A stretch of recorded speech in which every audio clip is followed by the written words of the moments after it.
Jamaah kaum muslimin wal muslimat rahimakumullah. Baheula aya hiji jelema ngaranna Abu Nawas di zaman Raja Harun Ar-Rasyid. Aya jelema di zaman Abu Nawas nyana boga imah. Tapi nyana bebeja ka Abu Nawas, mama Abu Nawas, abdi boga imah cenah ieu, tapi rarupa perasaan.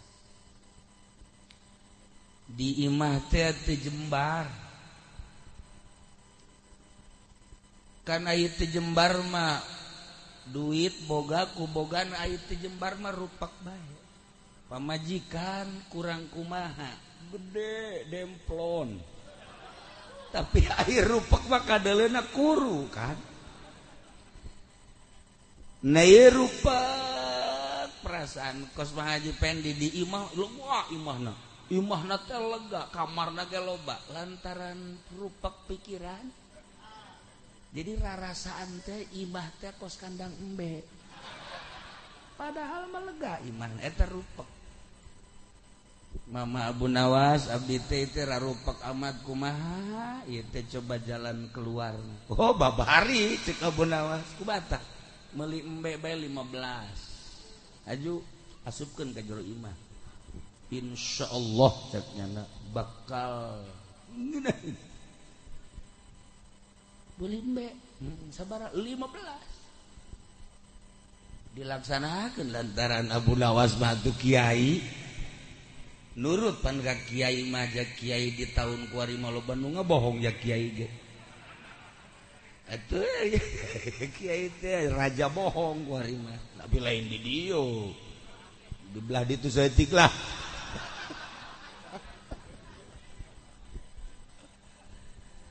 Akhirnya nurut ka kiai. Ka Kiai Abu Nawas meuli embe nyana 15. Cangcangan ku nyana di jero imah.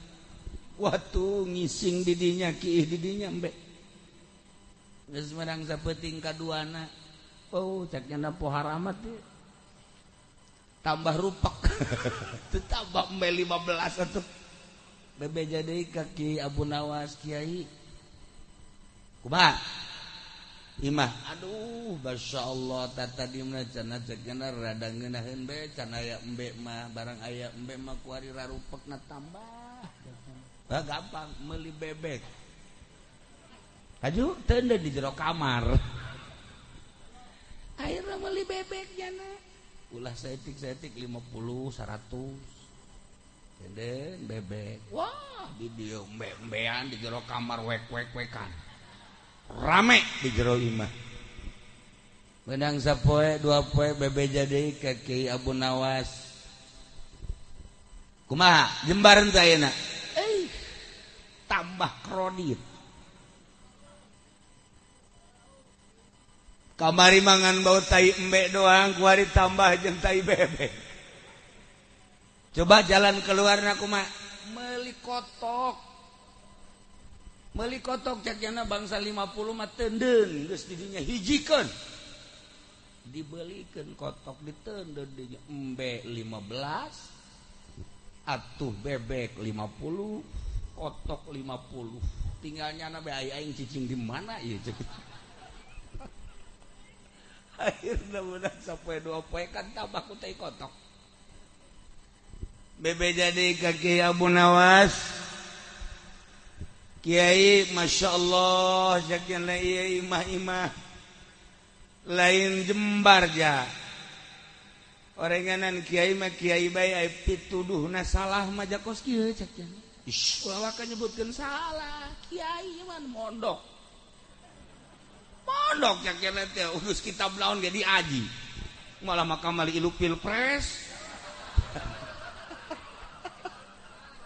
aduh ini kiai bloon ya saya aduh biasa ngaji sapinah endahan hidup-hidupan goblok Ki Supendi boloon sia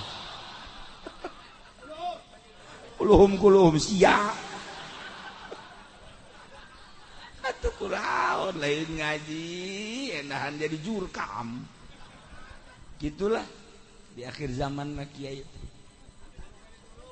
bebeja deui nyana Kiai Abu Nawas kumaha coba jalan keluarna mulai ti kuari picenan kaluarkeun ta embe coba ge jual deui jual embe beres dijual laporan deui kumaha alhamdulillah rada lega ceuk kamari mu bau loba embe ceuk da ieu mah lega nah kuari jual deui ta bebek jual deui bebek bersihan dibersihan kumaha tah ceuk Abu Nawas atuh kuari mah alhamdulillah ceuk cenah jembar kotok aya keneh bawa ka dieu pujitan kiai tololnya air teh kotoknya dikaluar-luarkeun bersihan ceuk cenah pel kumaha tah kuari beung alhamdulillah ceuk cenah lega ayeuna mah di imah nikmat di imah bebek eueuh kotok eueuh embe eueuh lega ayeuna tuh nu mantap ge kudurut ka kiai nya kieu be kieu keneh jajak ja aslina ge ieu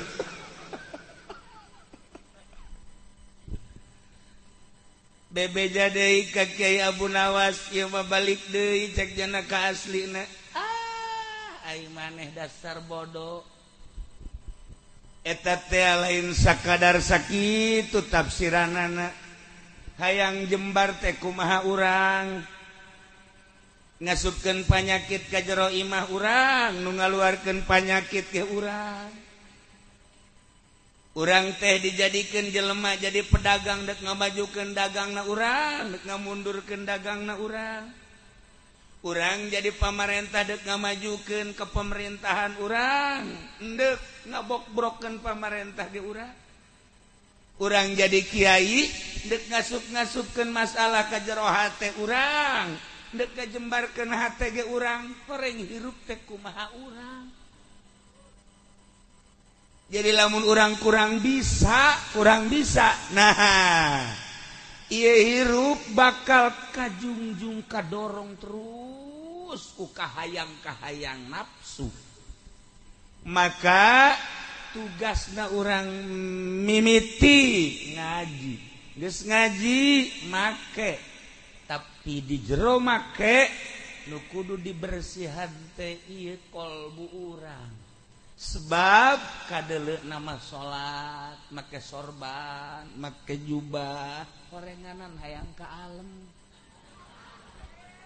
lah sok lo ngomong sia ieu make jas ge lain sajas-jasna hayang laku hayang laku tah kadeleuna masih gazikiran horenganan aya maksud-maksud nu lain katingali nama maca Quran horenganan aya muatan-muatan anu lain katingali nama nyeun pondok pasantren horeng di jero nama endek neangan proposal iyalah nu kudu dibersihan kumaha urang ilmu diasupkeun ku urang dibersihan ge ku urang kitu ku bage sanajan imah gedong agrong tapi ku urang dieusian ku berbagai masalah-masalah anu rupek di jero imah sakumaha di penjara urang boga mobil mewah AC na ge tiis anggeus geus tatiis tapi ternyata ditumpahkan ku Haji Pendi mahareudang hiji hutang ambalaya bebeja kaku lagi nikmat cenah kiai hirup kunaon emang hutang nu laletik mah geus dibayar tinggal nu gede ngaranna teh geus tah nomor kedua pamajikan geus eueuh nikah hayang ka sababaraha awewe can ditarima keneh bae dagang ambruk bae ieu mobil sakitu mewahna asena tiis ge hareudang Coba orang Jambe anu hirupna susah tetapi teu boga masalah. Naik angkot haju di jero angkot ge loba ambrang-ambrang. Tapi teu boga masalah hutang, teu boga pemajikan di imah bahenol. Baik, jaknya ya, masya Allah ya angkot tiis amat padahal mah hareuda. AC eueun teu tiis jaknya ya angkot. Nah iyalah, jadi permasalahan tiis jeung hareudang tergantung kalbu urang. Waliullah mah waliullah di tengah-tengah terik matahari sanggup make jas 2 lapis. Ku sebab naon? Tiis hatena. Ya, ieu mah lain jas-jasna ieu mah. Tiis hatena. Tiis kana awakna. Tapi urang mah urang ye kulantaran loba masalah, maka boro-boro make baju kandel, baju ipis ge masih keneh karasa hareudang keneh. Iyalah hiji nasihat di Abu Nawas nyontokeun kana imah, ternyata horenganan imah malah sakadar saung hungkul. Nu jelas mangeusian imah rek bagus rek goreng imah tergantung diri urangna.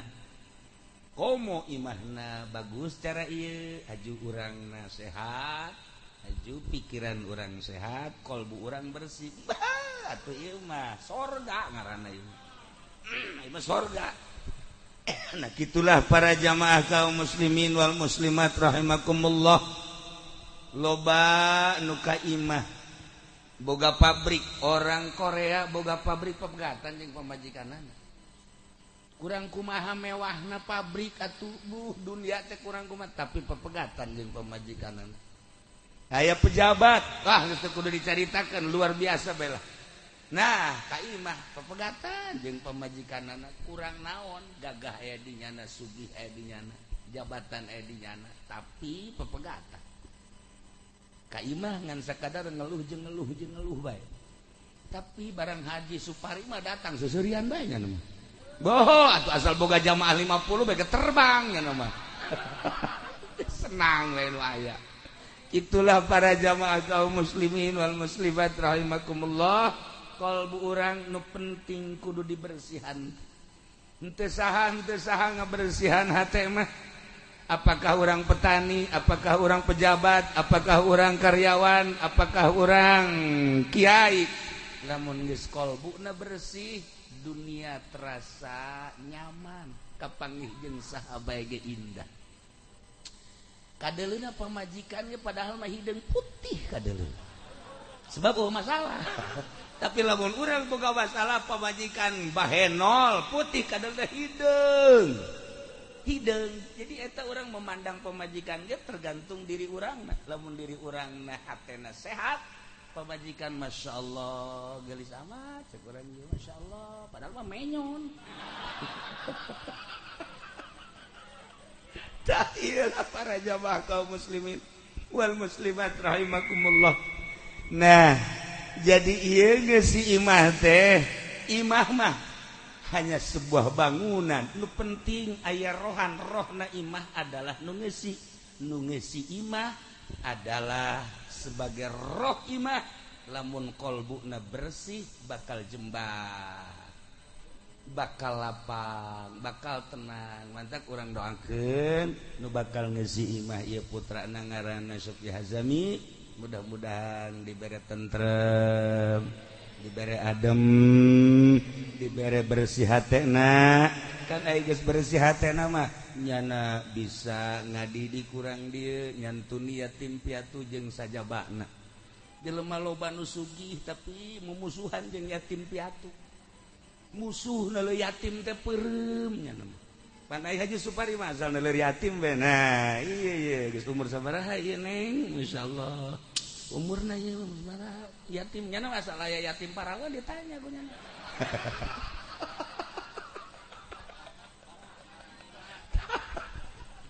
Para jamaah kaum muslimin wal muslimat rahimakumullah. Nah eta adalah sosok Abu Nawas kan selalu isyarah jeung isyarah. Satu ketika nyana ngomong di unggal daerah cek nyana kaula adalah seorang manusia anu membenci hak anu mencintai fitnah jeung kaula leuwih sugih tibatan pangeran ambo tasi ngomong teu kira-kira ditonton ku jelema coba kiai coba ngomong deh ya kaula adalah manusia anu dikiaikeun ku batur benci terhadap hak mencintai fitnah jeung kaula adalah leuwih sugih tibatan pangeran waktu genjleung di lembur genjleung asal ceramah kos kitu akhirna dilaporkeun ka raja aya kiai teu beres ya kiai kunaon gitu atuh ngomongna membenci hak mencintai fitnah jeung nyana nyaritakeun leuwih sugih tibatan pangeran ieu mah kudu ditangkap kiai tangkap akhirna kiai Raja Harun Ar-Rasyid ngutus utusanana supaya dibawa ke istana dibawa ditangkap jangan teu lumpat Kiai Abu Nawas begitu ditangkap teh lupa malah ngangsongkeun leungeun borgol saya ulah kita mah watan tadi ngomong teh MCI ketangkepan sebenarnya MCI 2 tangkepan itu hiji laporkeun ka Kapolres lah tah akhirnya ditangkap dibawa masyarakat Surak lantaran aman lamun geus eueuh Kiai Abu Nawas aman sebab bahasana teu ngeunaheun mengundang fitnah ieu bahasa bahkan ngamurtadkeun cilaka ieu mah kiai model kos kieu akhirna nyana diinterogasi ditongton ku masyarakat saudara yang bernama Kiai Abu Nawas betul saya Abu Pendi saya lahir di mana saya Solear lahir oh dengan monyet itu adik kakak saya. Cuman saya tidak berbuntut sial tah Haji Pendi saya Abu Nawas betul kamu nama Abu Nawas betul kamu berbicara bahwa masyarakat laporan bahwa Anda berbicara membenci hak betul kunaon mana ngabenci hak lain kula bae ca nu ngabenci hak termasuk tuan raja ya sia ka aing goblok lain kula bae bahkan tuan raja sangat membenci hak ulah macam-macam sia cek raja aing diborgol sia borgol kula di borgol raja ge kudu diborgol kan sia ngalawan ka aing nu bener sia ieu nu bener coba bener sia membenci hak bener naon hartina hak eta adalah paeh jeung kuburan jeung siksa kubur eta hak ngaranna al haqqu mir rabbik bener adalah ti Gusti Allah hak eta adalah yakin hak eta adalah nyata ternyata paeh eta adalah nyata kuburan eta nyata siksa kubur adalah nyata kula membenci eta Tuan Raja kan leuwih tibatan kula. Oh geus sia. Cek Tuan Raja. Nah, makana.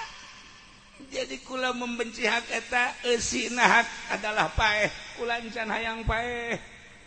Atuh komo kula mah ngora keneh kula deuk nanya Haji Pendi be umur sabaraha Mang Haji? 80. Siap paeh? Encan, tapi sedeng kan lamun paeh.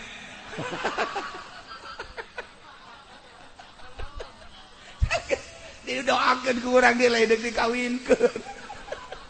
Wah, teu beres urang dieu tah. Nah, ieu jadi hak eta adalah paeh. Urang geus nyaho nu sugih paeh. Anu susah mah koit. Bupati ge maot, RT mah modar. Kabeh pararae atuh. Ai di Bandung mah lain, di Bandung mah bahasa teh lamun ka kiai mah pupus. Ngeunaheun kan ai ka Haji Pondi mah koit. Lamun ka pamarentah modar. Beda-beda tah bahasa teh. Nah ieu mah geus para raeh kurang geus disaksi teh. Urang geus jaksian anu mararaot, nu sugih maot, nu susah maot, pamarentah paeh, rakyat paeh sarua bae kiai ge maot sarua bae. Nu kolot paeh, budak paeh kadang di jero keneh berarti hak, tapi tetep bae urang seakan-akan teu percaya bahwa urang bakal paeh. Kok bisa kos kitu? Nyatana kolot ge boga HP-na 2. Biasa sempet WA-an segala. Misqala dzarratin syarra yara misqalan.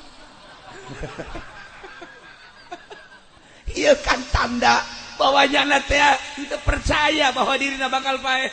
Dia anu percaya jeung yakin dirina bakal paeh mah dia moal wani kolot na kudu WA-an jeung jahe naonan.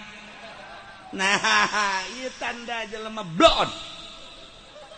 Teu percaya kana bakal paeh.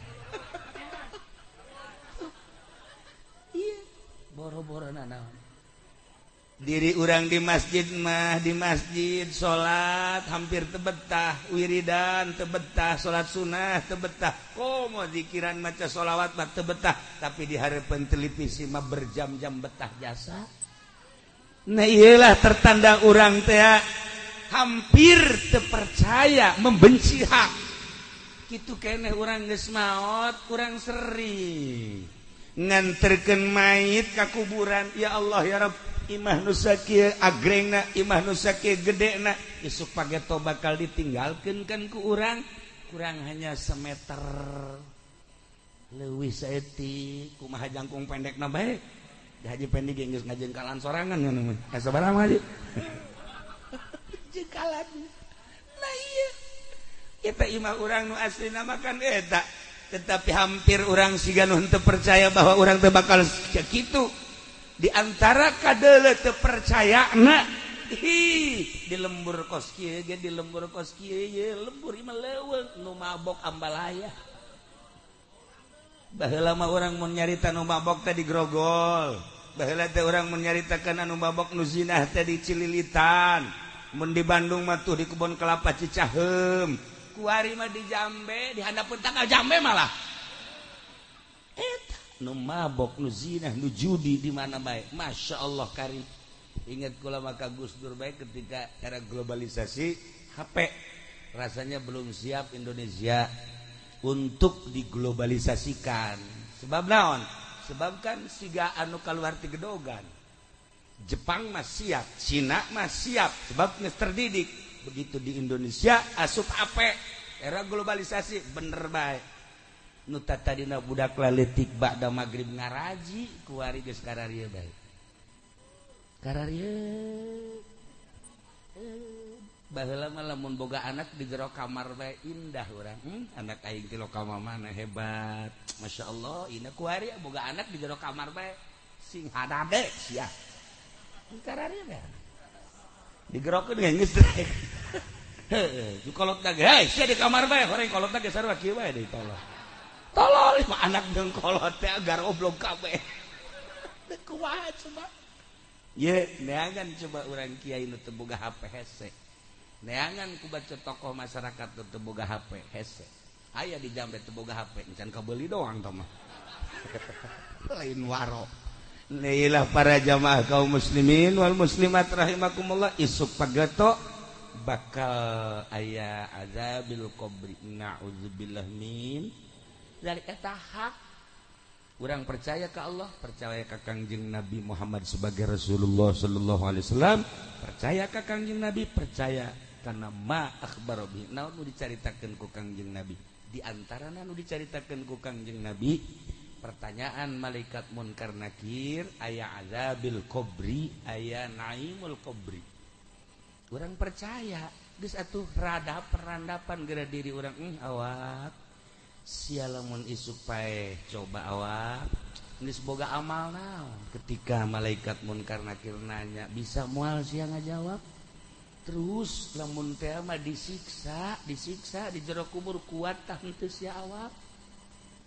Sedengkeun sahabat nanya ka Kangjeng aya teh siksa kubur kos kumaha cak Kangjeng Nabi nyaritakeun siksa kubur mah ulah hese-hese pamonggol pamonggol kudu dibonggolkan ditenden di Gunung Uhud ditenden Gunung Uhud ajur nundek diponggol nundek dibonggol segede kieu atuh sama lain ajur deh mebas tamah atuh mebas bae geus tah itulah para jamaah kaum muslimin wal muslimat rahimakumullah cek Abu Nawas jadi kula membenci hak Tuan Raja Leuwih ai kitu mah kula ge ngaku makan.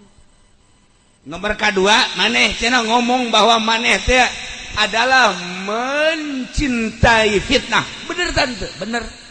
Kunaon fitnah maka dicintai, fitnah maka kudu jauhan. Sina fitnah adalah al-mal wal banun zinatul hayatid dunya. Harta jeung keluarga sebagai zinatul hayatid dunya eta teh ngaranna fitnah. Fitnah teh harta, fitnah teh keluarga. Kula mencintai harta, mencintai keluarga. Tuan Raja Leuwih tibatan kula mencintainya. Lumantak wali presiden toh-tohan ge. Mun dicaritakeun ku kula geus jauh moal waka. Memeh pilpres geus caritakeun insyaallah ke bakal dicaritakeun deui. Perjalanan seputar pilpres kitu-kitu bae. Pemenangna geus dibejakeun cek kula pilpres telah selesai.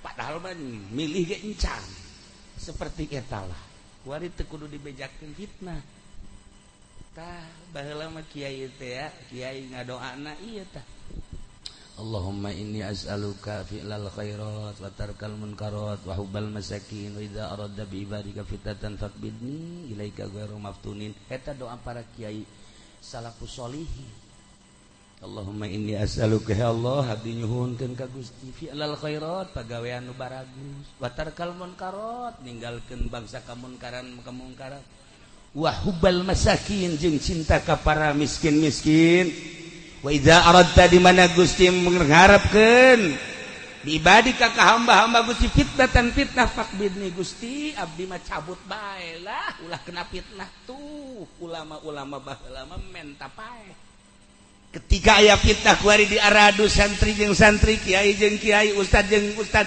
eta teh sumber fitnah lamun kiaina bae geus ngadoa tu kumaha masyarakat geus puguh tokoh-tokoh nu dilaluhur mah emangnya nama parantina jaya kitaban polisi jeung TNI jeung TNI nya mah biasa caleg jeung caleg ribut atuh biasa tah mah kuari makan kiai jeung kiai nah ieu adalah zaman fitnah nu bagus nama menta pae faqbidni ilaika ghairu maftunin ya Allah abdi mah cabut bae ulah bikin kadi fitnah kiai na ge kiai kuari henteu lo gadoa eta usim fitnah teh malah manehanana malah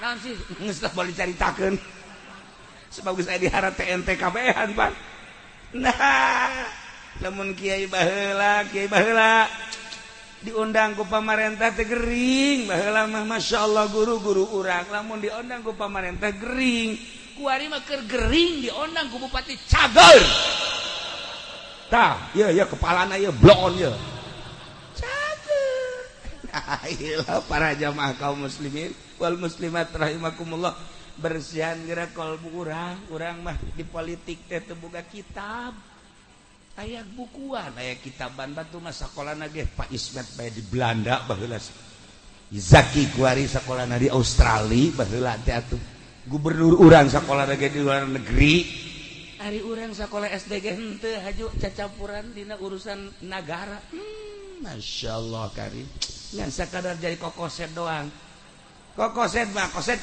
nya geus bersih mah ditinggalkeun tah jadi ngaranna kiai anu milu di kantor kitu teh kiai kokoset ini mah di ditu lain di dieu lain di ditu teh mah di Lampung aya kesempatan keneh kamari urang terlena kabawa ku nafsu lain berarti urang salah tetapi urang keur kajurung ku nafsu tobatan bersihan Gusti mohon ka Gusti ya Allah ya Rabb abdi teh ngarasa salah orang lain dunia abdi Gusti hampura Gusti sebab naon di Garut di Bandung geus loba ieu nu laporan ka kula ditinggalkeun ku santri nah akibat ilu kamari kukula mau diceritakan Kiai da saha kieu atuh jatuhnya hojasa bebeja duh kata dia boga santri 70 kuari tinggal 7 berarti berapa persen tuh tanya mana naon mah budak kita aja persentase ge heran odop jasa merenya ya Allah ya kari jauh presentasenya nah. Aya di daerah urang ya daerah urang mau dibejakeun maksudnya daerah Serang boga jamiahan ada 300 rada robah seetik barang ilu kampanye seetik oper ku hari jamiahan ada tinggal 30 merosot aya anu pasantren ada dijual atuh di Jambe mah geus ieu mah di daerah Batur karak endeuh ieu mah geus ieu fitnah teu karasakan ku urang masyaallah karim aya loba doge kagula ieu kaduhung cenah kiai kaduhung di Karawang pan sok ngaji ka Cilongok mimiti nyeun pondok bebeja kukula dibere cai abeh tiis maksudna nyeun majelis alhamdulillah masyaallah teu sangka teu budak santrina aya terus majelis satu di Esian aya jamiahana ditanya ieu minggu sabaran besok milu ngaji alhamdulillah cenah kiai kuwi geus 300 400 bih atuh dulu batal mah muhun cenah alhamdulillah nah kamari datang caleg merek kipas ieu alal hakimnya kipas cek jana teh lah sabira kipas beureudanan jam moal aya pangaruhna naon tempelkeun tadi majelis taklim geus ka belah dieuna melek karpet terus ka belah dieuna aya pondok encan aya jandelaan eta dibereskeun ka ku caleg jandelana teh bebeja ka kula ulah sia masyaallah kajeun teuing ulah aya di ulah jandela kajeun teuing teu make jandela heulanan ih cenah enggeus ge atos tungguan sia tungguan bener bae kamari dongeng di jalan-jalan acan bari manteu salat jadi jono nyiuman ku nanaonan sia nanaonan aduh cenah kieu santri barali kabeh aju jamiahan teu daek kulik wah kula mah inget ka abah bae beuleum ta jandelana beuleum jandelana karpetna beuleum ih sia mah tolol ini Karawang mal bejakeun Karawang mana masyaallah mangkaning pernah dicarigin segala nah iyalah fitnah teu karasa sok geura seputar Cisoka aya nu bisa ngaji di Cisoka teh tapi set kena fitnah mal bejakeun ki ente geuleuh nyaho Serang kamari datang ka ditu ka imah ya Allah ya Rabb kiai cenah kumaha ieu seputar fitnah ieu bae ge geus kos kitu henteu berarti gagal tobatan ka Gusti Allah ya Allah ya Rabb abdi teh kabawa sakaba-kaba ampura Gusti aya duit pilpres kamari asup ka dieu ka beuteuh menang sabaraha ngaji kamari 2 juta ya saeutik amat emang milih nomor hiji bloon sia teu beres itu di bawah ongkoh ku aing sia geus milih nomor hiji nomor 2 sabodo teh mah geus nah ieu mah geus caritana fitnah sing hade mentak istiqomah teh hese moal dicaritakeun ku Ibnu Athaillah al-istiqomah khairun min alfi karamah ku hese-hesena istiqomah teh ulah gide ulah non gitu ngara goyang-goyang nah ieu mah balikan deui panjang teman dongengna na ieu fitnah teh horenganan harta fitnah eta adalah keluarga ketika urang mencintai harta jeung keluarga selesai hirup mah seorang ulama di mana geus mencintai harta mencintai keluarga moal kaburu zikiran ka Gusti Allah nu diitungna ieu bae tah zikiran nu diitungna eta bae ngaji nu diitungna eta bae segala rupa eta bae moal kaburu ningkatkeun derajat ka Gusti Allah Subhanahu wa taala padahal geus diarajipan ku urang kabeh kos kitu mah geus diatur ku Gusti Allah hayang teh hayang geus aya tulisanana tinggal urangna bae ngabersihan hatena sakadar urang babarengan we yuk kula teu bisa tapi urang babarengan abeh naon ieu ieu kahareupna ngeri kula mah ngeri nama zaman Golkar bae sakitu rusakna komo zaman PDI Golkar masih keneh aya berbau agama PDI mah wallahu a'lam jakel kula leutik batilok aya kiai ki haji kabeh milih PDI moal aya moal tanyakeun tah teh haji nu geus karolot anti baheula mah ka PDI teh ieu mah keur carita ieu mah geusaan pilpresna ge nah ku hari kiai ngadukung PDI ya deleukeun ieu mah kumaha gitu kula mah montek ngomong gitu ge lainna naon kahareup urang masih panjang urang masih ngaros sing hade nama ieu nu nyekel agama teh masyaallah iwal ti santri-santri salapi ya santri-santri modern mah sigana hungkul nyekelan agama teh eta mangan sakada nurun-nurunkeun proposal hungkul dana sosial sabaraha dijojos dana sosial sabaraha eta ai salapi mah hayang kan teu nyaho jurusan ngan loba keneh nu ararapik loba keneh tapi lamun geus salah milih cilaka komo kahareupna masyaallah lamun urang macaan tentang politik ngeri nu sabenerna mah da ieu mah keun bae du geus urang tobatan nu encan urang mulai deui mulai nu bener tapi da nomor kahiji mencintai membenci hak nomor kedua mencintai fitnah korenganan bener kabehan ge kos kitu lamun disurahkeun mah nomor katiluna kula leuwih sugih tibatan Allah naon sia teh maksudna Allahumma pan lam yalid walam yulad walam yakul lahu kufuwan ahad tunggal hiji teu boga anak nya nama teu boga minantu teu boga besa aja anak teu boga walam yakul lahu kufuwan ahad hiji be hiji zatna hiji sifatna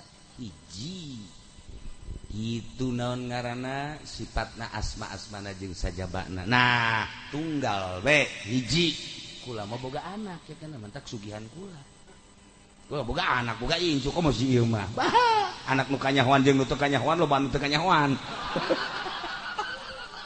ambalaya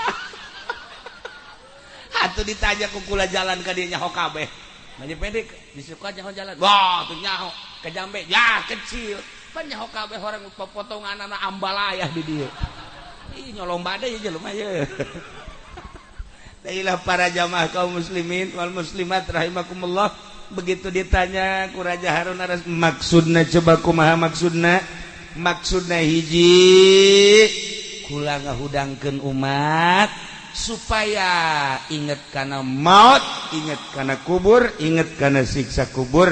Dengan ingat kadinya urang bakal moal terlena hirup di alam dunia.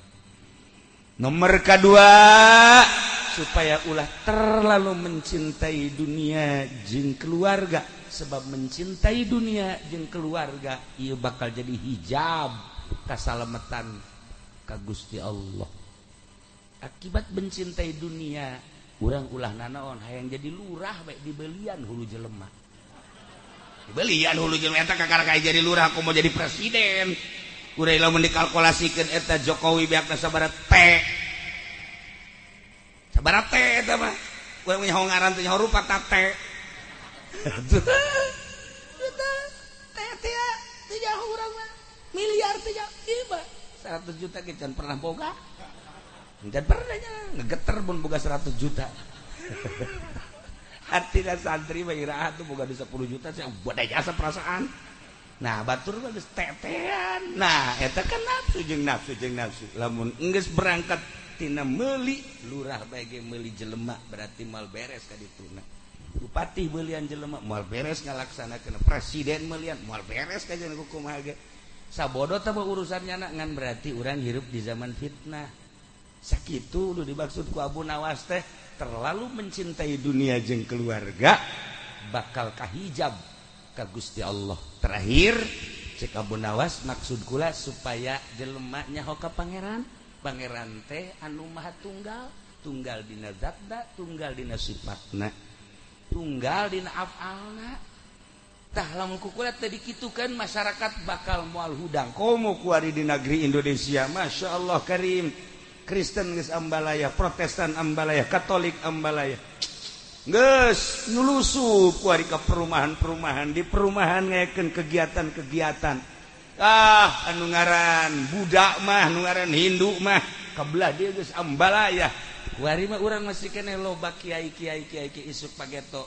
Allah kiai nu ikhlas bicara buta tinggal aya kiai-kiai anu kos kararitu nasib anak urang jeung incu urang deuk sanu ngadidik jan nyaho ka Allah teh dididik ku kiai nu ikhlas nu dididik ka Allah nu henteu ku kiai ikhlas mah kitu bae kajeun ku kumaha ge moal bisaeun Mekah hancur so teh lamun Mekah hancur teh kuari hancur-hancuran eueuh nu ikhlas di Suriah hancur-hancuran eueuh nu ikhlas.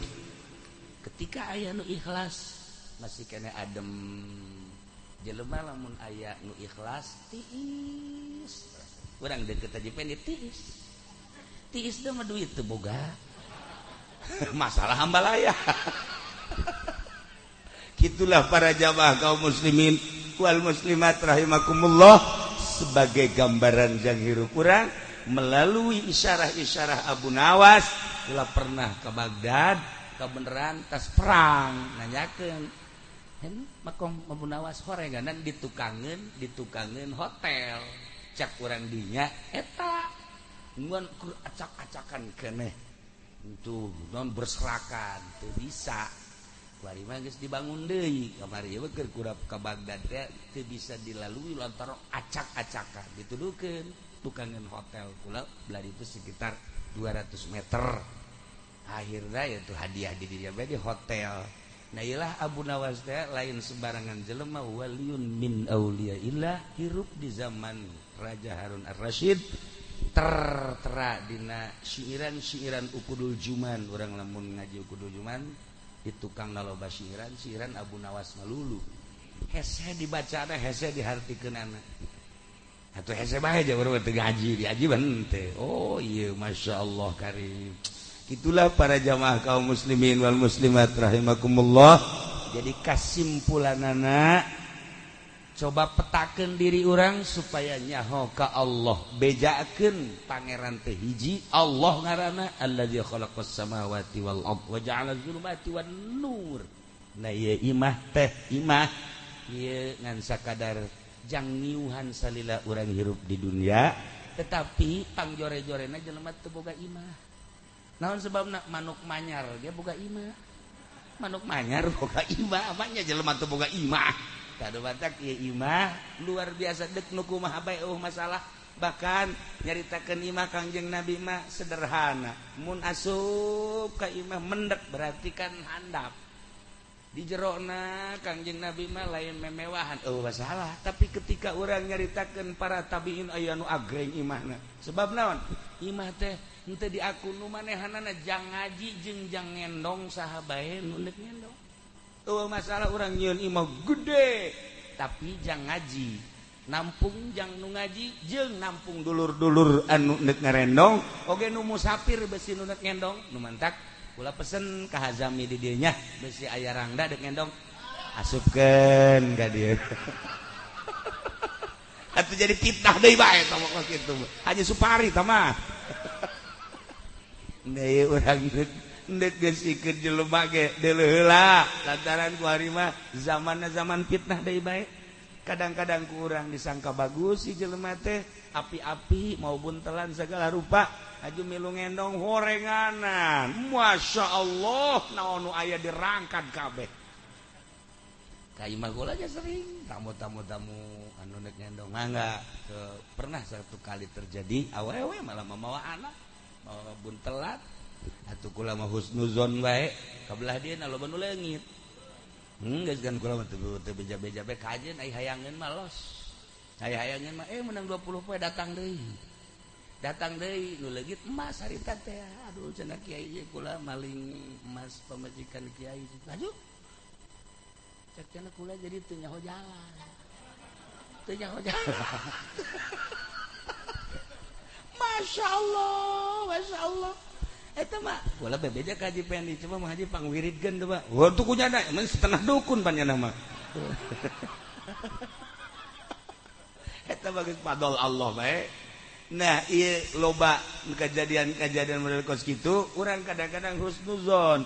Hayang urang teh mun aya anu kasasar, nu deuk ngendong atuh mangga bae. Tapi kadang-kadang di akhir zaman kieu mah urang jadina eta curiga jeung curiga bae. Sebab naon?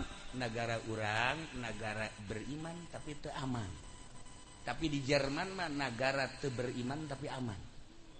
Eta hebatna di Jerman. Di Jerman mah negarana negara teu beriman, pangeran lagi geus lain pangeran, Allah lain, tapi aman di Jerman mah. Lamun ka hiji tempat, lamun ka hiji aula, sapatu jeung sendal diteunden di luar aman. Eta di Jerman. Di Jerman mah kos kitu negara teu iman tapi aman.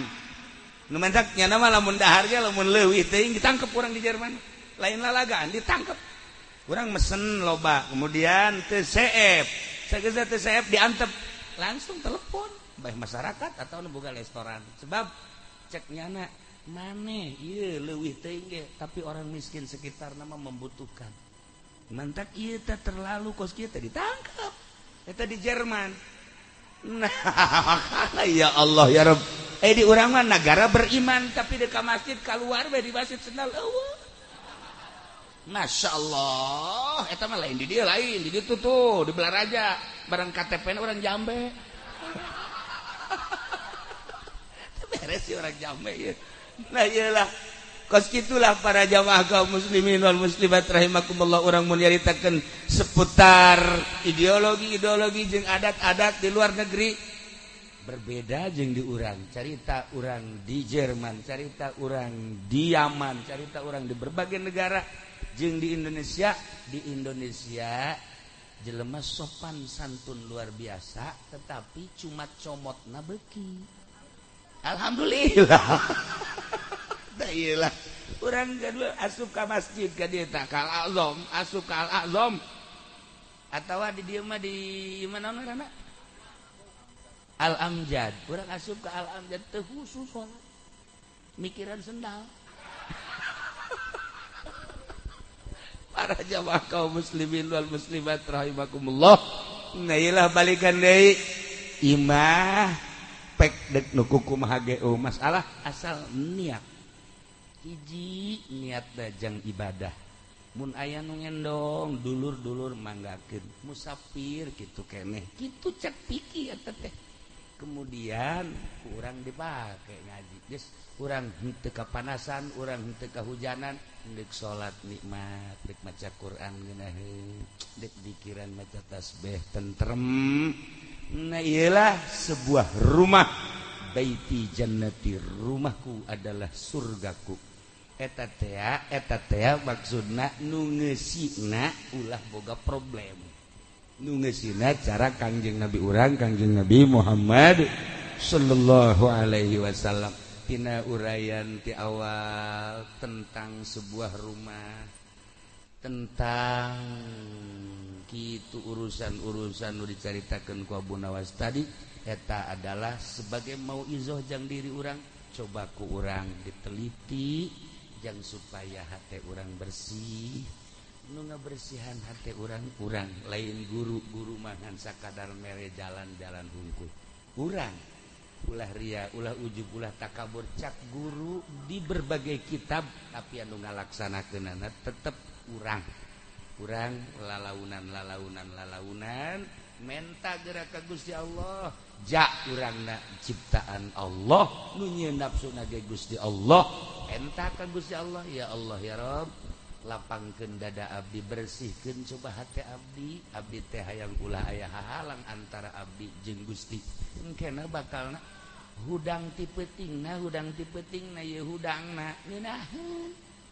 Asal geus panyakit be, urang hudang jam 1, hudang jam 2 moal puyeng. Nah ieu urang kan ku harita deuk puasa ya, deuk puasa.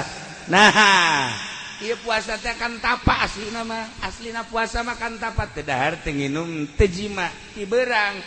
Ibnu Arabi makabe diajak puasa mata diajak puasa celi diajak puasa irung diajak puasa sungut diajak puasa leungeun diajak puasa suku diajak puasa lamun teu dahar teu nginum teh jima mata ge dipuasakeun ulah deula-deuleu kanu diharamkeun celi puasakeun ulah didengekeun kanu diharamkeun irung puasakeun ulah cuam cium samarangan ieu mah pan bau sial udah tuh boga pemajikan mah garoblong geus kitu mah nah eta si eta